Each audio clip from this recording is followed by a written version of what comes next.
Hello बच्चों। तो आज हम स्टार्ट करेंगे पहला चैप्टर जिसका नाम है यूनिट्स एंड मेजरमेंट। एक्चुअली मेरी तबीयत थोड़ी ख़राब थी तो इसलिए मुझे थोड़ा टाइम लग गया वीडियो बनाने में। ठीक है बच्चों, तो स्टार्ट करते हैं टॉपिक। पहला चैप्टर क्या है फिजिक्स का? Units and measurement. मेजरमेंट, ठीक है बच्चों। तो देखिए, एंशियंट टाइम जो पुराने टाइम में था उसमें क्या था कि कोई भी अगर हमको कोई चीज़ नापनी होती थी, जैसे कितना दूर चला या कितना भार है किसी चीज़ का, तो उसके लिए उन्होंने सोचा कि क्यों ना हम कुछ यूनिट्स और मेजरमेंट की चीज़ें बनाएं। ठीक है, जैसे कि पहले एक हत्था एक बित्ता नापते थे, या हाथ से नाप लेते थे या पैर से नाप लेते थे, कैसे भी नाप लेते थे। तो उसमें क्या होता था कि वो एक उनका एक यूनिट्स और मेजरमेंट का संसाधन बन गया। लेकिन जब साइंटिस्ट आगे चढ़ते आए तो उन्होंने कुछ जो है खोज की। उन्होंने बोला कि नहीं नहीं, ऐसे काम तो नहीं चलेगा, हमको कोई यूनिट बनानी पड़ेगी जो कि अच्छे से डिफाइन करें कि ये अमाउंट ऑफ सब्सटेंस कितना है, या ये कितने वेट इसका कितना है, भार कितना है, या फिर ये कितना लंबाई तक है। तो जब साइंटिस्ट ने खोज की तो उन्होंने पहले तो 7 बेसिक फिजिकल क्वांटिटीज देखा। फिजिकल क्वांटिटीज, ठीक है। तो बच्चों 7 फिजिकल क्वांटिटीज उन्होंने क्या देखा? सबसे ज़्यादा उनको प्रॉब्लम आ रही थी सबसे पहले कि लंबाई कितना आपने, तो उसके लिए उन्होंने क्या दिया? फर्स्ट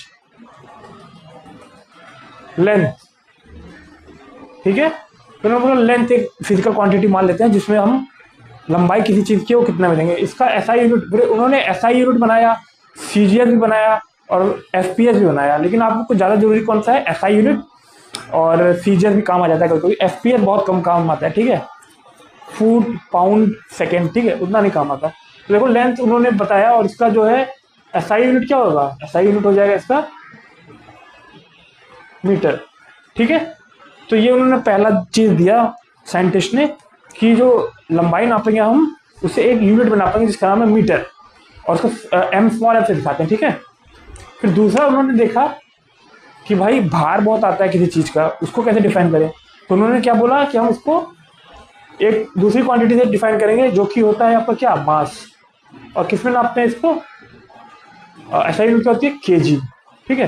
तो दूसरा ये आ गया। फिर तीसरा एक और यूनिट उन्होंने इजाद किया जो कि बहुत बार आता था कि कोई चीज कितना देर तक चल रही है। तो उसके लिए उन्होंने क्या बोला कि टाइम बोल देते हैं इसको, टाइम। इस फिजिकल क्वांटिटी को टाइम बोल दिया, और इसको मेजरमेंट में क्या रख दिया? ऐसा यूनिट सेकेंड्स, ठीक है। अच्छा, आगे और 7 यूनिट्स हैं टोटल। तो चौथा क्या उन्होंने देखा? चौथा यूनिट देखा कि देखो जो करंट फ्लो करता था, मतलब जैसे हम लोग को थोड़ी दिन बाद करंट जब इजाद हुआ, तो करंट फ्लो जब होता था तो सोचा इसका भी कोई यूनिट होना चाहिए यार, ये अलग से नहीं आ रहा है, मतलब अलग से आ रहा है कुछ। तो इलेक्ट्रिक करंट का क्या उन्होंने यूनिट दिया? Electric current. ये फिजिकल क्वांटिटी का क्या यूनिट दिया उन्होंने? एम्पियर, ठीक है बच्चों। जिसको ए से भी दिखाते हैं या फिर आई से भी दिखा सकते हैं, कैपिटल ए कैपिटल आई, ठीक है। ये 4 यूनिट्स हो गई आपकी, 4 फिजिकल क्वांटिटीज भी हो गई। इसके बाद उन्होंने क्या किया कि पांचवा एक और सिस्टम का इजाद किया, एक और यूनिट जो कि एसआई यूनिट, और एक और फिजिकल क्वांटिटी को उन्होंने जन्म दिया जिसका मतलब क्या था? Amount of substance. Amount of substance actual में क्या था कि जो केमिस्ट थे पहले के, उन्होंने देखा कि जो छोटे छोटे एटम्स या मॉलिक्यूल से बने हुए आपके कंपाउंड ये सब जो आ रहे हैं, इसको अमाउंट में, एक अमाउंट में इसको फिक्स किया जाए। तो अमाउंट ऑफ सब्सटेंस को किसमें फिक्स किया उन्होंने?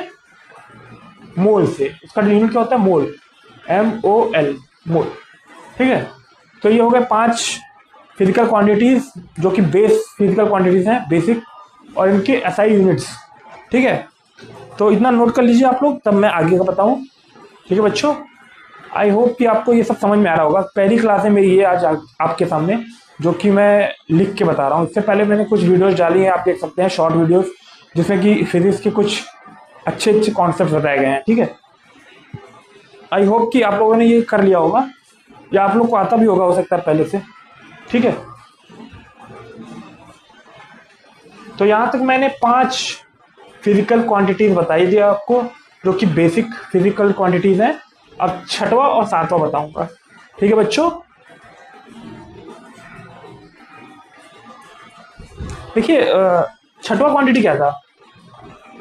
टेम्परेचर। किसी भी बॉडी का कितना डिग्री ऑफ हीटनेस या कोल्डनेस है वो भी नापने में साइंटिस्ट ने सोचा कि इसको भी कैसे नापा जाए, किसी स्केल से नापा जाए, तो उन्होंने केल्विन जो है ऐसा यूनिट इसकी क्या थी, केल्विन से इसे डिनोट किया टेम्परेचर को। ठीक है बच्चों, और इसको हम लोग थीटा से अगर डायमेंशनल फॉर्मूला देखें तो थीटा से दिखाते हैं ज़्यादातर। ठीक है, तो केल्विन उन्होंने ईजाद किया और ये किसका ऐसा यूनिट था, टेम्परेचर का। ये आपका छठवां हो गया। सातवां क्या देखा उन्होंने, सातवां एक इंटेंसिटी नामक कुछ उनके दिमाग में आया, जो इसका शॉर्ट वीडियो मैंने डाल रखा है अपने चैनल पे, आप देख सकते हैं, जिसको उन्होंने बोला ल्यूमिनस इंटेंसिटी। देखिए ल्यूमिनस इंटेंसिटी जो होती है ना, वो किसी भी फ्री 3D शेप में आपका कितना लाइट का फ्लक्स जा रहा है। ठीक है, लाइट रेज जो कि पर्टिकुलर लाइट रेज है, मोनोक्रोमेटिक, यानी कि एक जैसा फ्रिक्वेंसी या वेवलेंथ होगा, उसके हिसाब से उन्होंने ल्यूमिनस इंटेंसिटी को डिफाइन किया। तो ये क्या था, ल्यूमिनस इंटेंसिटी। इसका पूरा आपको अगर वीडियो देखना है ल्यूमिनस इंटेंसिटी के बारे में तो मेरा शॉर्ट वीडियो देखिएगा, उसमें मैंने समझाया है ल्यूमिनस इंटेंसिटी। अच्छा, इसका क्या होगा भाई ऐसा यूनिट, तो इसका ऐसा यूनिट आपका हो जाता है कैंडेला। ठीक है, कैंडल जैसे आप सोचते हैं ना कि कैंडल लाइट, वैसे कैंडेला, तो इसका CD से दिखा देते हैं, स्मॉल CD। ठीक है बच्चों, तो यहाँ तक तो समझ में आया होगा आप लोग को, यूनिट्स एंड मेजरमेंट का ये बेसिक पार्ट था। ठीक है बच्चों, यहाँ तक नोट कर लीजिए, फिर हम आगे बढ़ते हैं।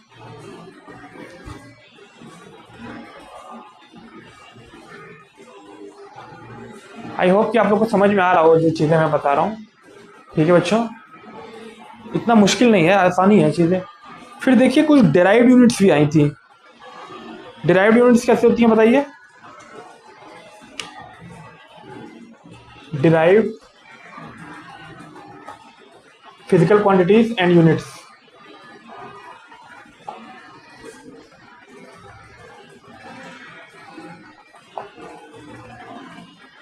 ठीक है बच्चों, जैसे कि फोर्स हो गया आपका, फोर्स ऐसा फिजिकल क्वांटिटी आप देखो, फोर्स।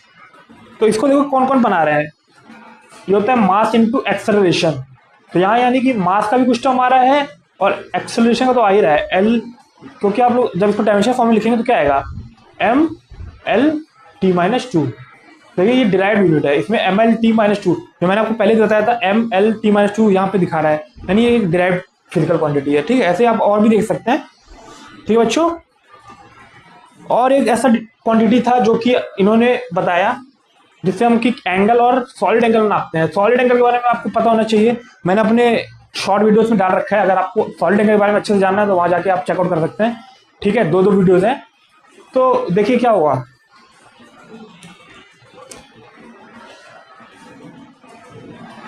यूनिटलेस फिजिकल क्वांटिटी कौन सी थी,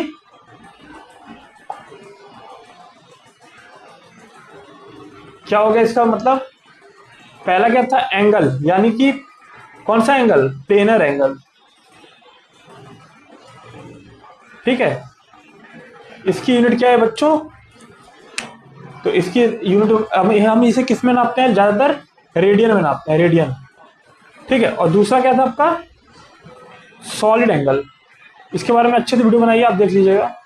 सॉलिड एंगल इसे किस में नापते हैं, स्टे रेडियन में, स्टे रेडियन। आई होप कि ये सब समझ में आ रहा हो आपको अच्छे से। ठीक है बच्चों, ये नोट कर लीजिए, फिर हम आगे बढ़ते हैं।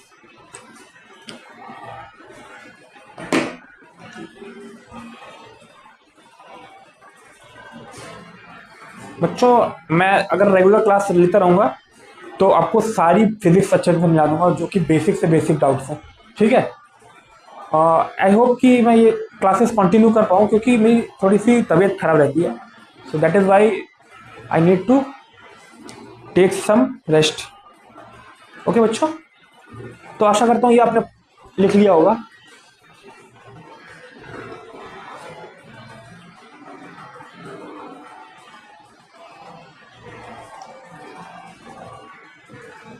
चलिए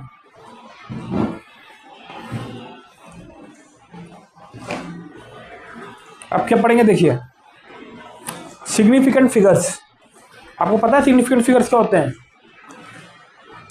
आई होप कि आप लोगों को पता होगा। सिग्निफिकेंट फिगर्स देखो बच्चों, इसमें कुछ रूल्स हैं जो कि बोर्ड के हिसाब से तो याद करना जरूरी है थोड़ा, लेकिन मैं उस पर विश्वास नहीं रखता।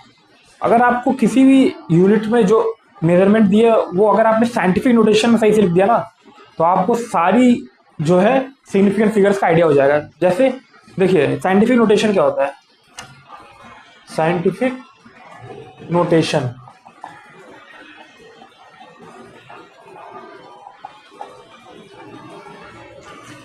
देखिए, मैंने इसका एक वीडियो अच्छे से बनाया साइंटिफिक नोटेशन का, आप देख सकते हैं वैसे ही यही है। देखिए अब जैसे पुराने टाइम में क्या होता था, स्केल ऐसे होता था आपका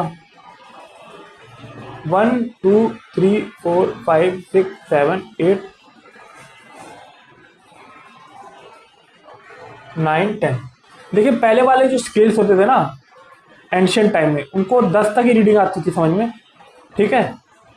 तो उन्होंने क्या किया कि सारी जो भी यूनिट्स आती थी उसको 1, अब इसके बीच में कुछ गैप होगा, ठीक है, कुछ डिविजन्स होंगे, तो उसको 1 पॉइंट कुछ लिख देते थे, जैसे 3 1.4 या 2.3, ठीक है। यानी कि सिग्निफिकेंट फिगर्स जो होते थे, यहाँ पे आपको पता चल रहा है यहाँ 2 हैं क्योंकि दोनों सिग्निफिकेंट है, यहाँ पे भी 2 है, यहाँ पे भी 2 है। तो उन्होंने क्या सोचा था कि साइंटिफिक नोटेशन हमारा ये वाला जो अभी के लोग थे उन्होंने सोचा कि ये जैसे पहले लिखते थे वैसा ही कुछ साइंटिफिक नोटेशन जैसा हम लोग को अभी भी लिखना चाहिए, ताकि वो जो सिग्निफिकेंट फिगर्स वो आपको पता चल सके। जैसे मान लीजिए कोई आपकी क्वांटिटी जिसका मान है 4500, इसको इस फॉर्म में कैसे लिखेंगे तो बताइए। देखिए यहाँ पे हम लोग इसको ऐसे लिख सकते हैं 45 इंटू 10⁻², लिख सकते हैं कि नहीं लिख सकते, लिख सकते हैं। एक और अगर आप जीरो बढ़ाएंगे तो यहाँ पॉइंट लग जाएगा, तो ये आएगा 4.5 इंटू 10⁻3। अब आप इसको छोड़ दीजिए क्या आ रहा है ये, ठीक है, इसको नहीं देखना है। इसमें देखिए कितने सिग्निफिकेंट फिगर्स हैं, 2 हैं, 2 सिग्निफिकेंट फिगर्स। इसीलिए बच्चों हम लोग को क्या बताया जाता है, साइंटिफिक नोटेशन में लिखिए। यहाँ पे हमने साइंटिफिक नोटेशन में लिख दिया ऐसे इस तरह से, जैसे पहले भी लिखते थे वो लोग, इस तरह से लिख दिया, तो क्या हो गया ये साइंटिफिक जो है नोटेशन से सिग्निफिकेंट फिगर्स 2 आ गए, यहाँ 2 आ गए, देखें ऐसे कोई भी नंबर लिख सकते हो आप। तो मैं आशा करता हूँ कि आपको साइंटिफिक नोटेशन और सिग्निफिकेंट फिगर्स का मतलब पता चला। आपके बुक में बहुत कुछ दिया है, जैसे कि 0 at the end of number are significant figures, ठीक है, या फिर दो नंबर के बीच में 0 आ रहे हैं तो वो भी सिग्निफिकेंट फिगर्स होगा।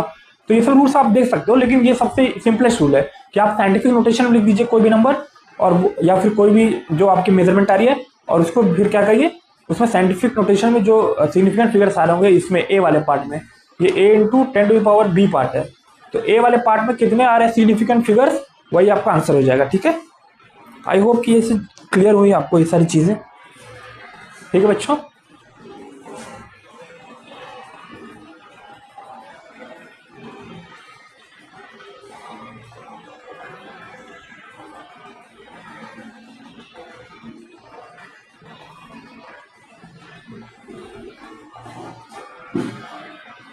एरर का कुछ आपको कॉन्सेप्ट बता देता हूँ। एरर जो है बहुत ज़्यादा डिटेल में तो नहीं पढ़ाया गया आप लोग को, लेकिन मैं ऐसा पढ़ाऊंगा आपको कि याद हो जाएगा, ठीक है। एरर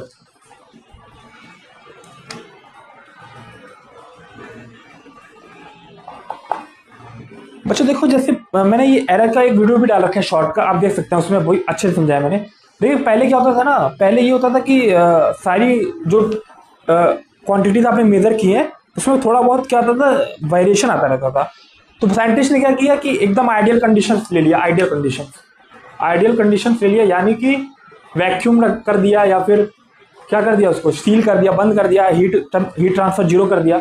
तो वहां से जब उन्होंने रीडिंग्स ली, तो मान लो अगर किसी का ट्रू रीडिंग है 4.5, तब भी 4.54, तो इनकी तब भी रीडिंग क्या आई है, सारा वैल्यूज लेके तब भी क्या आया रीडिंग 4.53, यानी अभी भी इनका ये इसको ट्रू वैल्यू माना गया हमारे हिसाब से, लेकिन तब भी ये ट्रू वैल्यू नहीं था। सबसे बड़ा ज्यादा ट्रू वैल्यू क्या था, ये था इसका, ये किसी को पता ही नहीं था कि ये होगा, ठीक है। तो इसके हिसाब से हम लोग क्या बोलते हैं, इसको ट्रू वैल्यू, क्योंकि ये आइडियल कंडीशन में लिया गया है ट्रू वैल्यू।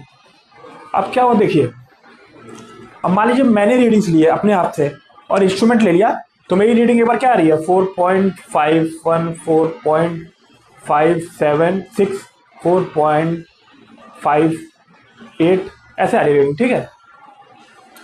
तो यहाँ देखिए कुछ डिविजन आ रहा है ना, आप लोग देख रहे होंगे कि यहाँ पे अगर 4.51 देखो तो 4.53 से कम है थोड़ा, ठीक है। तो यानी हम लोग को कम आ रही है रीडिंग, तो इसलिए हमको यहाँ पे क्या आ रहा है, थोड़ा निगेटिव जैसा एरर आ रहा है। यहाँ पे जो है बढ़ गया तो यहाँ पॉजिटिव जैसा एरर आ रहा है। ये देखिए 0.56 है और ये 0.5 है, इसके मुकाबले ये बढ़ गया ना, क्योंकि ये ट्रू वैल्यू लेके चलना है हम लोग को। ये उन्होंने नापा है साइंटिस्ट ने, और ये ट्रू वैल्यू पता नहीं हम लोग को, यही ट्रू वैल्यू है। हो सकता है ये भी ना ट्रू वैल्यू। तो उन्होंने ये जो आइडियल कंडीशन करा उसको हम लोग अपना आधार मान के फिर ये सब रीडिंग्स ले रहे हैं, ठीक है। अब देखो यहाँ एरर भी आ रहा है, तो क्या किया सबने कि क्या किया इसके लिए कि एक एरर का पार्ट बनाया, कितना एरर आ रहा है, ठीक है। समझ में आया बच्चों, कितना एरर आ रहा है उन्होंने ये सोचा, ठीक है। तो देखिए इसमें कितना एरर आ रहा है, 4.53 माइनस 4.51, ये 0.2 का अंतर आ रहा है, 0.02 का, सॉरी 0.02, ठीक है बच्चों। ऐसे ही इसमें से ये तो माइनस में एरर आएगा, ये देखिए माइनस 0.03, अगर इससे ये माइनस करूंगा तो माइनस 0.003, इससे ये उल्टा कर रहा है ना, यहाँ पे इससे ये माइनस किया, फिर इससे ये माइनस किया तो माइनस में आ गया, फिर इससे ये माइनस किया तो माइनस 0.05, ऐसे ऐसे रीडिंग आ रही थी एरर की, ये एरर आ रहा था इतना, ठीक है। तो क्या किया सबने कि सोचा यार ये एरर निकालना भी बड़ा झंझट का काम है, इसका भी कुछ एवरेज करके इसको एक बराबर कर दिया जाए, ठीक है। तो देखिए उन्होंने क्या किया, ये एरर था, अब उन्होंने क्या किया, एब्सोल्यूट एरर ले लिया। एब्सोल्यूट एरर मतलब क्या होगा, देखो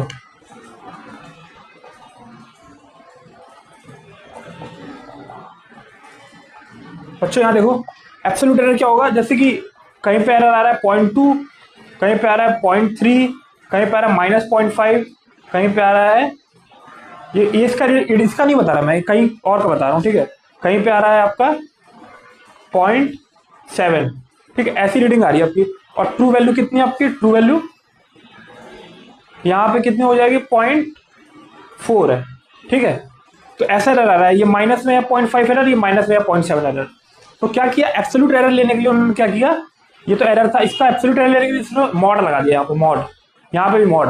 तो सारे एरर कैसे हो गए, पॉजिटिव हो गए, 0.2, 0.3, 0.5, 0.7, ठीक है।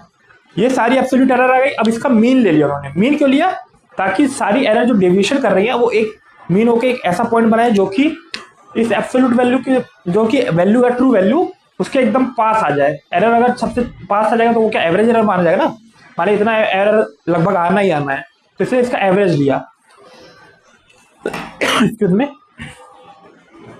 समझ में आया बच्चों, यहाँ पे उन्होंने क्या लिया, मीन ले लिया, एरर जो भी एब्सोल्यूट एरर आता है उसका मीन ले लिया।